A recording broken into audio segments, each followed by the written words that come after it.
નમસ્તે મિત્રો, આજના મુખ્ય સમાચારોની અંદર રાજ્યમાં કમોસમી વરસાદની આગાહી, પીએમ મોદીની ખેડૂતોને ગેરંટી અને ખેડૂતોનું દેવું થશે માફ. આ ત્રણેય મહત્વના સમાચાર વિશે વાત કરીશું. તો પહેલાં ચેનલને સબસ્ક્રાઇબ કરી બેલ આઇકન પ્રેસ કરી દેજો અને નવા વિડીયોની માહિતી તમારા સુધી પહોંચતી રહે. જેની અંદર પહેલા સમાચાર વિશે વાત કરીએ તો રાજ્યમાં કમોસમી વરસાદની આગાહી. હવામાન વિભાગની આગાહી મુજબ આજે વાતાવરણ વાદળછાયું રહે તેવી શક્યતા છે, જ્યારે આગામી 5 દિવસો સુધી વાતાવરણ સૂકું રહેશે.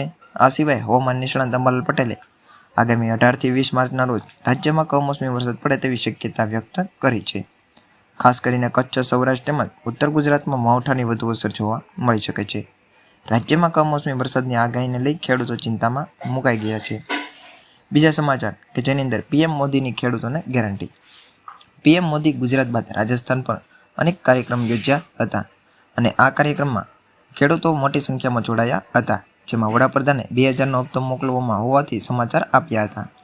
પીએમ મોદીએ માહિતી આપી હતી કે ભારતમાં યુરિયાની જે થેલી કિંમત 266 છે તેની કિંમત પાકિસ્તાનમાં 800 રૂપિયા, બાંગ્લાદેશમાં 720, ચીનમાં આશરે 2100 અને અમેરિકામાં 3000 રૂપિયા છે. સરકાર યુરિયાના ભાવ સંદર્ભે આપણા ખેડૂતોને પરેશાન નહીં થવા દે. બીજા સમાચાર કે જેની અંદર ખેડૂતોનું દેવું થશે માફ. કોંગ્રેસ સાંસદ રાહુલ ગાંધી દ્વારા દેવા માફને લઈ સરકાર વિરુદ્ધ પ્રશ્નો કર્યા છે.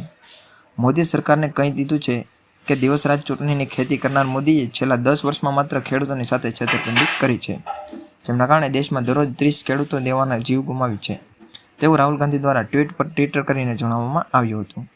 આ વાતથી કહી શકાય કે જો રાજ્યમાં આવનાર સમયમાં કોંગ્રેસની સરકાર બનશે તો ખેડૂતોને દેવા માફ થશે તેવી જાહેરાત કરશે. અગાઉ પણ ચૂંટણી વખતે 2 લાખ સુધી દેવા માફ કરવાની કોંગ્રેસ પાર્ટીએ જાહેરાત કરી હતી.